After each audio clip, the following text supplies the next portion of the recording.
Assalamualaikum warahmatullahi wabarakatuh. Halo anak-anak, bagaimana kabar kalian hari ini? Ibu harap kabar kalian selalu baik-baik saja ya. Nah, hari ini kalian akan belajar dengan Ibu. Perkenalkan, nama Ibu Nisa Ageng Hayati. Kalian bisa panggil dengan panggilan Ibu Nisa. Nah, hari ini kita akan belajar apa sih, Bu? Hari ini kita akan belajar IPA. Kita akan menjelajahi reproduksi hewan. Bagaimana sih, Bu, maksudnya menjelajahi reproduksi hewan? Nah, hari ini kalian akan mempelajari mengenai perkembangbiakan hewan secara generatif, terutama pada hewan vertebrata atau pada hewan yang bertulang belakang. Nah, tentunya kalian tidak asing dong dengan hewan. Hewan apa nih yang kalian suka? Ada hewan anjing, ada kelinci, ada ular. Nah, masih banyak lagi hewan yang pastinya kalian suka. Sebelum belajar lebih jauh, kalian harus tahu nih pengertian berkembang biak sendiri itu apa.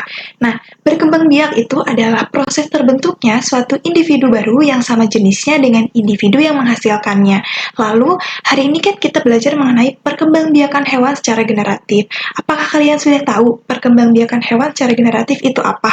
Nah, jadi perkembangbiakan hewan secara generatif itu adalah perkembangbiakan yang terjadi adanya jika sel kelamin jantan atau spermatozoid bertemu dengan sel kelamin betina atau biasa kita sebut dengan sel telur.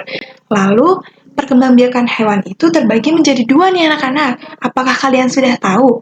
Nah, jadi perkembangbiakan hewan itu terbagi menjadi dua, adanya hewan bertulang belakang atau disebut dengan vertebrata, dan hewan tak bertulang belakang atau avertebrata.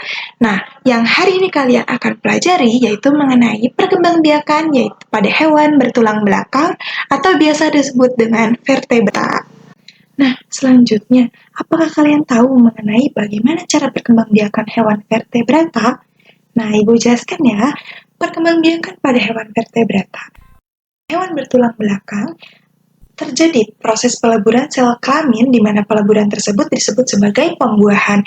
Nah, pembuahan itu dibagi menjadi dua nih anak-anak.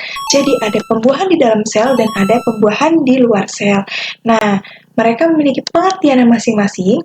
Untuk pembuahan dari luar sel adalah proses peleburan antara sel telur dengan sel sperma yang terjadi di luar tubuh induk betina. Pastinya pembuahan di luar sel memiliki contoh nih anak-anak. Contoh yang pertama ada ikan, dan contoh yang kedua ada katak. Nah, selanjutnya ada pembuahan di dalam sel memiliki pengertian yaitu proses peleburan antara sel telur dengan sel sperma yang terjadi di dalam tubuh induknya. Pastinya pembuahan di dalam sel juga memiliki contoh. Nah, contoh yang pertama itu ada burung, ada laba-laba, ada buaya, dan masih banyak sekali untuk contoh pembuahan di dalam sel. Nah, selain hewan tersebut, masih ada contoh hewan vertebrata nih anak-anak. Yang pertama ada kura-kura, ada katak, ada burung elang, ada gajah, ada anjing, dan ada ikan hiu. Pastinya contoh hewan vertebrata ada yang lain ya anak-anak. Kalian bisa cari ya di berbagai sumber.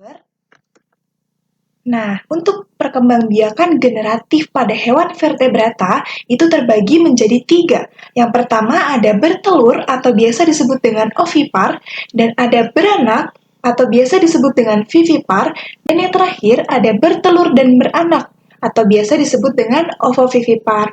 Nah, anak-anak bisa pelajari ini semua di berbagai sumber. Sekian materi dari Ibu mengenai perkembangbiakan hewan, terutama pada hewan vertebrata atau hewan bertulang belakang.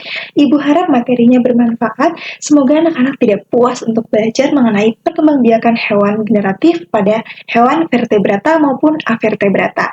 Nah, cukup sekian dari Ibu. Kurang lebihnya mohon maaf. Wassalamualaikum warahmatullahi wabarakatuh. Terima kasih anak-anak.